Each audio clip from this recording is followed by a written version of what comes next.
Welcome to Storytelling and Beyond, where every story touches the heart and reminds us of the extraordinary power of kindness. The city never slept, but Ethan Blake did. Or rather, he forced himself to, between deadlines, investment calls, and perfectly curated social appearances. At 28, he was already a name in the tech world, a young millionaire who had built a fortune by the time most were figuring out college majors. But that winter evening, after another industry gala filled with clinking glasses and hollow compliments, something tugged at him.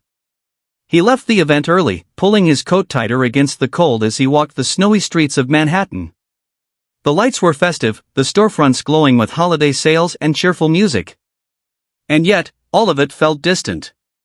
His success, lately, felt like a cage of glass, impressive from the outside, but empty inside. Then, just as he turned a quiet corner near an old bookstore, he saw her. She was sitting on a piece of flattened cardboard beneath the shelter of a rusted awning. A girl, no older than 10 or 11, her knees pulled to her chest, her arms wrapped around them. She wore a faded, oversized coat, the kind donated to shelters in bulk. Her hair was messy, her cheeks pale. But what stopped Ethan cold were her eyes. She wasn't crying. She wasn't begging. She was just staring at people, at cars, at the sky, like she was searching for something that had long stopped appearing. In her lap was a sketchbook. The corners of the paper curled, the cover bent with wear. She clutched it like it was the only thing keeping her grounded. For a moment, Ethan hesitated. He had passed dozens of people like her before. New York was full of those lost in the cracks. But something about her, her silence, her poise, the stillness in the storm, pulled at a place in him he hadn't felt in years. He reached into his coat pocket and pulled out a small paper bag. Earlier, he had stopped at a bakery out of habit, not hunger. Inside were 2 chocolate croissants and a bottle of apple juice. He walked slowly toward her. "Hey," he said gently, squatting down a few feet away. "You hungry?" She looked up slowly, her expression unreadable. She didn't speak, but after a moment, she nodded once. He placed the bag beside her and sat down, not too close, just near enough. The cold of the concrete seeped through his slacks, but he barely noticed. They sat in silence as she cautiously opened the bag, unwrapped a croissant, and took a small bite. For the first time, he saw something flicker in her eyes. Trust, maybe. Or disbelief. "I'm Ethan," he said. She hesitated. Then said quietly, "Emily." "That's a nice name." She shrugged, as if she didn't believe it mattered. They didn't talk much more that evening. But Ethan stayed for a while, asking nothing of her, offering only quiet company. When he finally stood to leave, he said, "I'll be around tomorrow. Same time." Emily didn't respond, but she watched him as he walked away. The next day, he returned. And the next. Each evening, he brought food, nothing fancy, just something warm. And each time, they talked a little more. Emily told him bits and pieces. Her mom had died in a car accident. She bounced between foster homes. Some were okay, some weren't. She had run away months ago. She never stayed in one place too long. She loved to draw. Her sketchbook was filled with cityscapes, faces, animals. Ethan was amazed by the detail, the emotion in her pencil strokes. She had never taken classes, she said. She just liked to watch people. As the days grew colder, so did Ethan's concern. She was tough, but no child should be sleeping on the streets. He asked if she'd let him help. She stiffened. He didn't push. Instead, he told her about a shelter he had helped build years ago, safe, warm, with people who cared. He didn't tell her it was funded in memory of his sister, Clara, who had died young.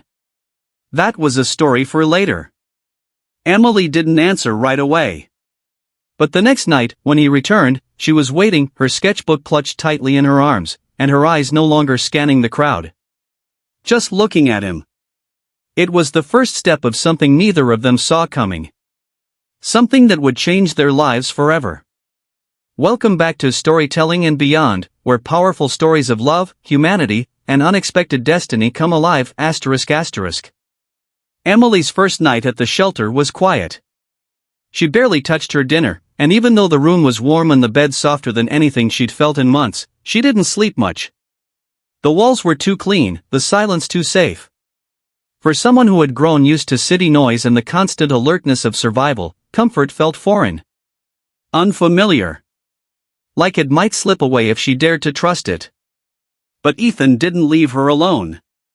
Not in a way that overwhelmed, but with the kind of presence that said, "You matter."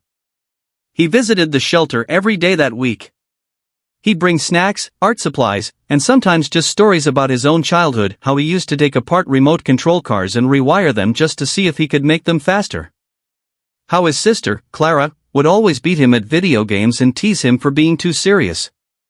Emily would listen, half hidden behind a sketchpad, her pencil dancing while he spoke. One afternoon, she asked quietly, "Do you miss her?" Ethan paused, then nodded. Every day. Something passed between them. A shared grief, unspoken but understood. In the following weeks, Emily began to settle. The shelter staff, warm and patient, helped her enroll in a local school. It was just a few hours a day at first. She hadn't sat in a classroom for nearly 2 years. But she surprised herself with how much she remembered, how much she still wanted to learn. Her favorite part, though, was art class. She came alive with a brush or pencil in hand. And one morning, her teacher pulled Ethan aside when he came to drop off new supplies. "She's gifted," the teacher said. And I don't use that word lightly. Her eye for detail, the emotion in her work, it's rare. Ethan smiled, pride welling in his chest. "She's something else." He didn't tell Emily about the conversation, but he started looking into art programs. He reached out to a friend who ran a youth arts nonprofit and arranged a scholarship quietly, without fanfare. Emily, meanwhile, was growing. Not just taller or stronger, but braver. More open. She still had moments of silence, of staring off like she was waiting for the other shoe to drop. But slowly, with time and patience, those moments became less frequent. One rainy Saturday, she handed Ethan a folded paper. "It's for you," she said shyly. He unfolded it and froze. It was a drawing of the two of them, sitting on the sidewalk from the night they met. But in the picture, their surroundings were lit softly by the glow of a street lamp, and between them sat the paper bag with the croissants. It wasn't just a sketch, it was a memory, alive with emotion. "I wanted to say thank you," she murmured. Ethan couldn't speak for a moment. His throat tightened. "You don't have to thank me, Emily." But she shook her head. "You saw me. Before anyone else did." That sentence stuck with him. He had built companies, funded shelters, donated millions. But it was that simple act of noticing, of sitting down beside a lonely girl in the cold, that made the biggest difference. As the weeks turned into months, Emily's world widened. She made friends. She began speaking more during school, raising her hand, even laughing. She entered her first citywide youth art contest, not to win, but because, as she said, "I just want to show people what I see." Ethan stood in the back during the exhibition, watching her beam beside her painting. A picture of an open hand reaching into darkness with a soft light growing from the fingers. Titled, Hope. He realized then that he hadn't just helped her find a new life. She had given him one too. Shall we continue with Scene 3, where the truth about Emily's past is uncovered? ChatGPT said. Welcome back to Storytelling and Beyond, where every story takes you deeper into the beauty of humanity, one scene at a time. Life had a rhythm again. For the first time in years, Emily had routine, laughter, and people who cared about her. Ethan became like a guardian, never overbearing, never treating her like a project. Just someone who showed up. And sometimes, that's the greatest gift anyone can give. But the past has a way of catching up. One quiet afternoon, while Ethan was at his office going through a backlog of emails, his assistant, Claire, walked in with a puzzled expression. Ethan, you might want to take a look at this. She placed a printed page in front of him, an online news article, dated almost 2 years ago. The headline read, Search continues for missing granddaughter of billionaire heiress Evelyn Lancaster. Below it was a photo, an old one, but unmistakable. A young girl, maybe 9 years old, smiling in a school uniform. Her eyes were the same. Those eyes that had haunted Ethan the first night he met Emily. His heart stopped. He scanned the article. The girl's name was Amelia Grace Lancaster. Disappeared after a tragic car crash that killed her mother. Her grandmother, the famous Evelyn Lancaster, had searched relentlessly, offering a multi-million-dollar reward. The police had investigated leads across several states. But she had vanished. Ethan leaned back, stunned. Could this really be the same Emily? The next morning, he showed the article to the shelter director. They confirmed that Emily's last name had never been listed. She had always simply been Emily. No one had asked more questions, assuming she wanted to protect her identity after a life on the streets. When Ethan brought it up to her gently that evening, she grew quiet. Her eyes dropped to the floor. "That's not me," she said at first, voice barely audible. But Ethan sat beside her patiently. "You can trust me, Emily. I just want to help." Tears welled up in her eyes.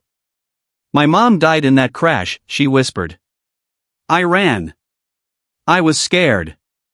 They said I'd have to live with people I didn't know. I thought, if I disappeared, I could start over.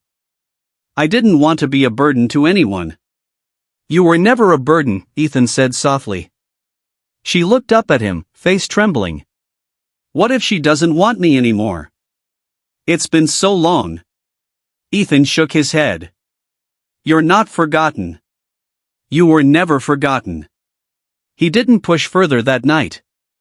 But the next day, after getting her quiet permission, he reached out to the authorities. Within 48 hours, Evelyn Lancaster arrived in New York under heavy security. Not as a billionaire, but as a grandmother searching for the only piece of her daughter left behind. The reunion wasn't filmed or documented. There were no reporters or flashing lights. Just a small room at the shelter, and an old woman whose eyes flooded with tears the moment she saw the girl walk in. "Emilia," she whispered, reaching out with trembling hands. Emily stood frozen. Then slowly, cautiously, she walked into the embrace. And something in her cracked open. In that moment, Ethan realized something powerful. All this time, he thought he was helping a homeless girl find her way. But really, he had helped a lost soul come home.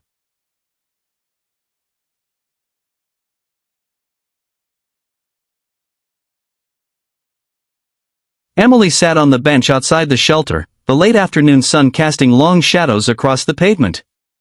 Her heart felt torn between two worlds, one that had become her home through healing, and another she had once run from, now waiting to welcome her back.